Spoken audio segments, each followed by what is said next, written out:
romantic and poetic encounters by candlelight, enchanting jewelry that was all the rage during the Georgian and Victorian eras. What created its unparalleled charm and popularity during that time? In this episode, we are going to unveil its mysterious allure. Join us as we delve into the past and present of old mine-cut diamonds. In the previous episode, we discussed the tools and cutting methods used by craftsmen in the ancient times for diamond cutting. In this episode, we will delve into the design and cutting principles of old-cut diamonds.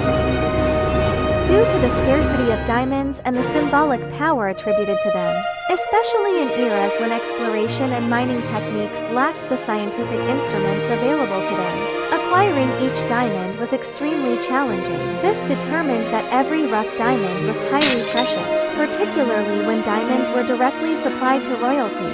Craftsmen had to be exceptionally vigilant to prevent any mishaps such as over-polishing a diamond ordered by a king or queen, which could potentially result in severe consequences like being sent to the gallows or guillotine. Therefore, there are two fundamental principles that must be followed during diamond cutting. One is preserve weight, with the goal of maximizing the utilization of the rough diamond. It involves minimizing material loss during each processing step while ensuring the smooth progression to the next stage. It can be said that throughout the entire process of diamond cutting, weight preservation needs to be taken into consideration.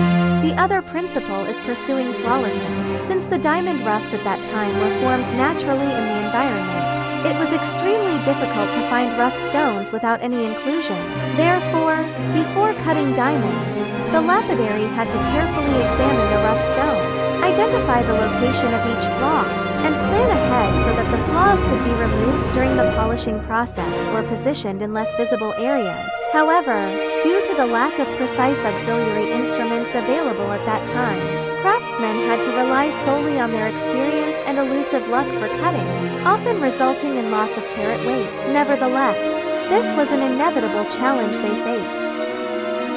Therefore, when unable to clearly see the internal structure and form of flaws within the rough diamond, the craftsmen, after careful examination of the rough stone, would use ink to draw cutting lines on the stone. Then, they would place the ink-marked rough diamond on a mount and use another diamond to grind along the cutting lines, creating a groove. Subsequently, they would place a blade on the groove and repeatedly strike it with force at the back, causing the rough stone to fracture into several pieces due to the stress of the notch, a process known as cleaving. The fractures that occur within the rough stone due to the impact of gravity are called cleavage planes. During the subsequent polishing and shaping of the diamond, if the cut facets are positioned too close to the cleavage planes, it would make the sharp edges of the finished diamond highly susceptible to cracking. Not only the sharp edges but also the thin girdle of a diamond can make it more prone to developing cracks or chips at the girdle. Therefore, in old cut diamonds, especially those with old mine cut,